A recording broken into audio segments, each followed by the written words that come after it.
We have very exciting early endpoint results presented here. So interaction is a phase 2 proof of concept study in locally advanced stage 3 anal cancer patients.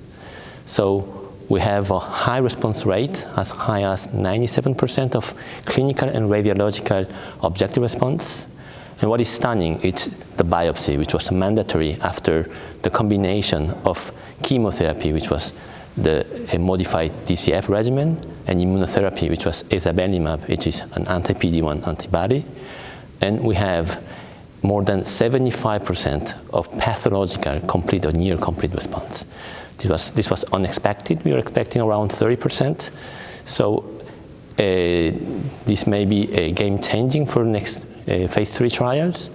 And we have also the liquid biopsy, which evaluated the molecular complete response, consisted of complete clearance of tumor DNA in blood. And we have 91% of patients with complete molecular response after 2 months of induction treatment, and 100% of patients after radiotherapy. And this is very original study which evaluate not only for the first time the combination of chemoimmunotherapy as neoadjuvant setting, but also the new radiotherapy technique. And we hypothesized that around 30% of patients will have an excellent response and finally get a reduced involved not radiotherapy.